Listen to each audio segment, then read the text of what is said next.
Right, so hello and welcome back to Books and Things and welcome to another video, and today I'm going to be doing a bit of a mid-year goals check-in.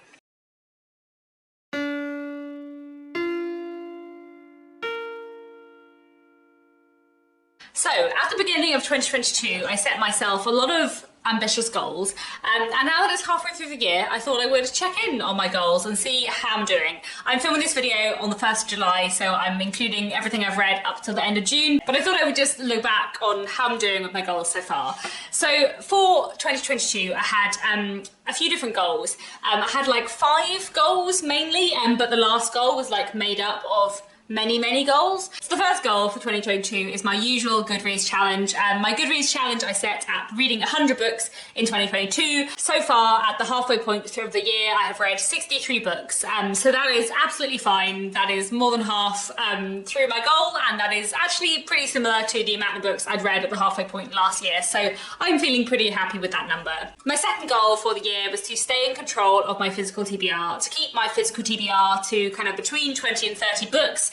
And also to reduce the number of titles in this little TBR jar / TBR bucket. So in here are the names of all the books that I owned before Christmas 2021. There were 30 titles in this at the beginning of the year, and I want to get it down to 5 by the end of the year. So this has been a mix of successes and failures for this goal, in that my physical TBR it's now at 45 books, which is obviously not between 20 and 30. It was really fine before like May, and then it was my birthday and I bought lots of books, and now it's quite low again. And that's fine. I feel like 45 isn't terrible. There's lots of those books that I'm really excited to read soon, but I also feel like I need to not acquire so many books in one go as I did in May for the rest of the year, because if I acquire that many books in 1 month, I'm just not going to read them all for a while, so I need to try and keep better control of my TBR, but 45 is fine. And I am doing pretty well with the TBR bucket. There's now only 14 titles in this list, which means I only need to read like 9 of them before the end of the year, which is absolutely fine. So I've got through well over half of this in the first half of the year, so I'm feeling pretty pleased with that. My next goal for the year was to read lots of stuff from my long-term Victorian literature TBR. I made a video at the start of 2022, which was a TBR of Victorian literature that I wanted to read across the years 2022 and 2023, and there were 27 books in that video, so I guess I want to read at least half of them, so at least 14 of them in 2022, and to be honest, I probably want to read more like 20 in 2022. I've read 4, so I'm not doing so well. I feel like I've been really neglecting Victorian literature so far this year, which needs to change, but more on that in a minute. Another goal I had for this year was to try and read more diversely, and there were 2 main things I wanted to focus on in that. One was trying to read more authors of colour, and the other was trying to read more authors from different countries, and I feel like I've been doing all right on that so far this year. 22% of the books I've read so far this year have been written by authors of colour, which is, you know, nearly a quarter. That's okay. And I've also read books by authors from 13 different countries, which I feel like is not too bad for me either, so I'm pleased with that too. And then the final goal, the biggest goal for 2022 is my crazy reading goals checklist spreadsheet, which I'm gonna put on the screen somehow. I really love the giant spreadsheet. I find it really fun ticking things off, and I just find it very satisfying, all the different boxes in it. But as you can see from the concentration of ticks in some rows of the spreadsheet, it's been a mix so far. Basically, I haven't been doing so well on the classics. Lots of my classics goals are not very ticked off at all, and I feel like in the second half of the year I really want to focus a bit more on classics. I feel like I've been very focused on new releases and historical fiction so far this year, to like the detriment of my classics reading. And I love classics hugely, and they're always a really big part of my reading, and I feel a bit sad that I haven't read as many as I would like to. By contrast, as you can see, my row for modern historical fiction is nearly full. I think by the end of Jane Austen July, I probably will have ticked off every prompt on that list, and it's only halfway through the year, so you know, that's fine. I've read an awful lot of amazing historical fiction so far this year, and I think that's partly because I did a historical fiction readathon in May, and then also I was reading the long list for the Walter Scott Prize for historical fiction, so I've read a lot of historical fiction, and also, you know, I do love historical fiction. I think also because, as some of you know, I write my debut novel is coming out next year, and that's a work of historical fiction, so I feel like I'm like even more in the zone of like modern historical fiction, wanting to read lots of modern historical fiction to like see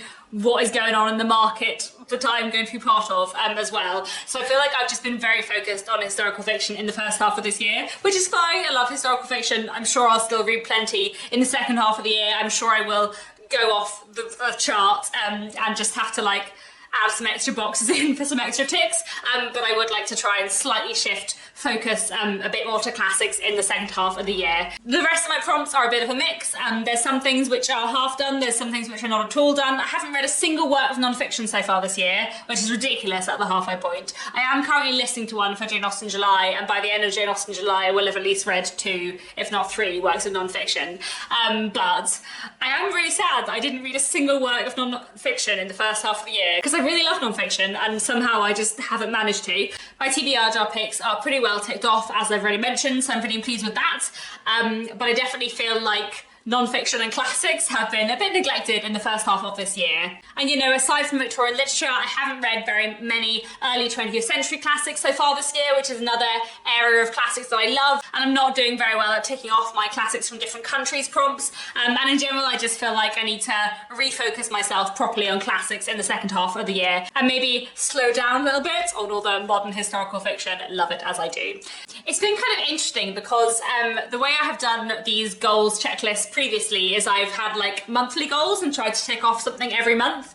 And it's interesting to see that when I don't have that, what happens is I just read a ton of historical fiction every month and not much else. That's not, you know, strictly true. I have ticked off quite a lot of the other boxes, both in classic and modern. But I definitely feel like the first half of this year has just been like me reading a bunch of historical fiction, which is fine. But also there are other things I do love as well. To be honest, I feel like this year has been so busy so far, and I feel like it's absolutely flown by. And I feel like I haven't really been thinking very hard about what I'm reading. I've just been like picking the next thing up because life is really busy and that's what I've been doing. So I feel like I want to be a bit more focused and targeted in my reading in the second half of the year, both in terms of picking up classics, but also in terms of going beyond my physical TBR, which I know sounds a bit contradictory with saying that my physical TBR needs to get down and be more under control. But like, I feel like basically one of the reasons why I haven't read as much Victorian literature so far this year as I would like is because I don't have very many Victorian books on my physical TBR. And you know, that's for a mixture of reasons. It's partly because I make more of an effort to buy new releases than I do to buy classics because I want to support authors. And you know, authors from the 19th century don't really need my like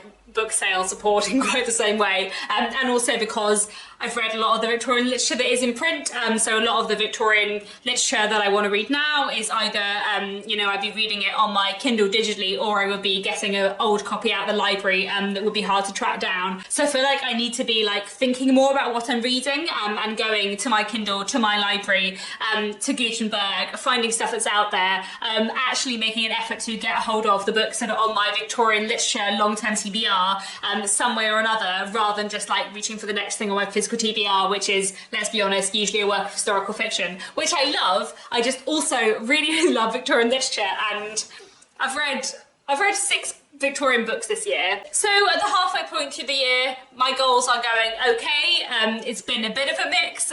I'm feeling happy-ish, but I want to like retarget my reading slightly and try to like think a bit harder about what I'm reading in the second half of the year, and read some of those Victorian books that I'm really excited for on my long-term Victorian literature TBR, rather than just letting those titles like sit in a spreadsheet that never gets looked at. So yes, that's what we're going to do. And you know, Jane Austen July is happening this month. I'm reading lots of non-fiction and lots of classics in Jane Austen July, and Victober is coming up in October, which is always I'm excited for, and will be filled with Victorian literature. But one of the things I kind of consciously wanted to do this year was not just like save all my Victorian reads for Victober and not read as many Victorian books in the rest of the year. So I definitely want to try and focus a bit more on classics in August and September. And then we'll get to October and I'll read lots of glorious Victorian books then too. And you know, maybe in November and December I'll try a bit harder to tackle my physical TBR. I think that's all I wanted to say for today. Do let me know down in the comments how your goals are going, how are you getting on with your reading goals, how are you getting on with the classics that you want to read this year. And that's it for now. Thanks so much for watching. I'll be back very soon with another bookish video.